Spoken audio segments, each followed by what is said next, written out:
Okay guys, in this video we're going to talk about the usage of essential oils and some practical tips and some safety information. So this is definitely an important video to watch, but before we do that I want to talk about one other thing that I just absolutely love about essential oils, and that is the care and the work that goes into packaging each one and the amount of work that goes into, harvesting the oils and things like that. So I just wanted to share a few fun facts with you. I just find these things amazing, and it, like I said, is one of the things that make essential oils near and dear to my heart. But it takes a ton of work just to make a bottle of essential oil. So for instance, it takes 27 square feet of lavender plants to make a bottle of lavender essential oil. Rose essential oil is one of the most expensive oils you can buy from Young Living. It takes 60,000 rose blossoms to make a bottle. So if you can just imagine, that is crazy. So sandalwood essential oil, that's a tree. The sandalwood tree has to be 40 years old and 40 feet tall before they'll harvest it for the oil. So I just think these kinds of facts are amazing. And jasmine essential oil is very fragrant.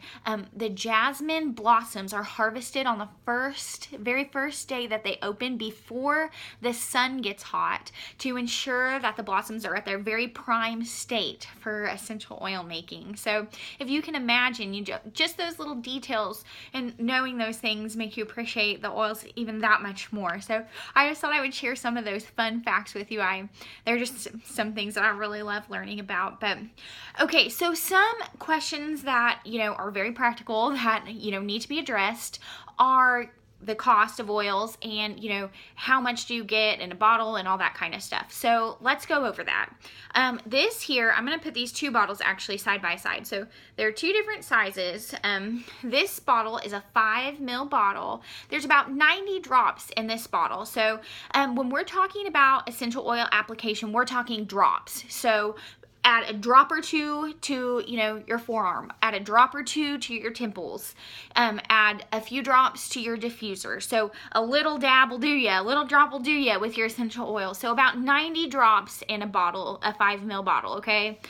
This is a 15 ml bottle, and there's about 250 drops in a 15 ml bottle, okay? And like I said, our applications are drops. So there's a lot. So a little bit goes a long way. And like I said in another earlier video, you'll find that you have oils that you use more than others, and you'll have your go-to ones you'll run out of faster than others. But 250 drops, that's a lot. Okay, so on average, a bottle of oil will run you about $10 to $30 wholesale price. So $10 to $30, and it just depends on what it is, okay? So it just depends on the oil. And I'll talk more about pricing and things like that a little bit later on when we talk about options and stuff like that, if you're curious, but about $10 to $30. So another important thing I wanted to address in this video is safety. So there are a few safety tips that I'd like to go over as far as like the application of oils and things like that. You don't ever want to put oils in your eyes. You need to be really careful putting it around your eyes or in other sensitive areas of your body, because the oils can burn. Never put it like inside your ear canal or things like that.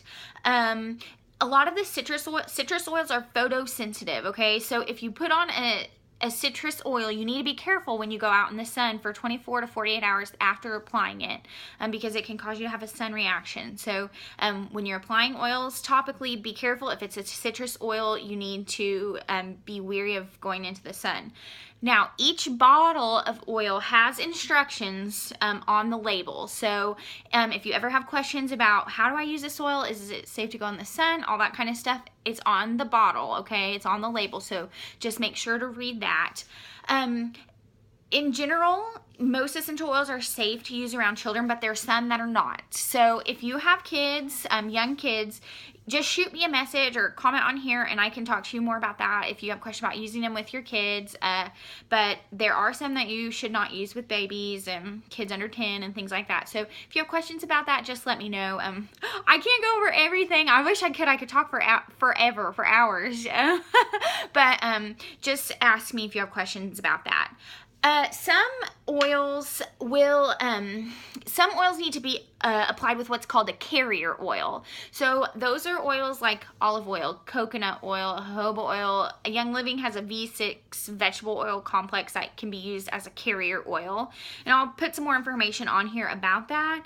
And that's just with hot oils or some oils that can cause some skin sensitivity, maybe some burning. Just applying those with what's called a carrier oil can help with that. And other oils can be applied what's called neat, and that is just directly onto the skin, except for people with the most sensitive skin. But oils like lavender, for instance, are typically fine to use without a carrier oil. It just depends on your skin type. So those are just some important safety some safety warnings, I guess, for lack of a better word, to heed whenever you're using your essential oils. I think it's important to go over. Like I said, if you have more questions about that, just let me know. All right.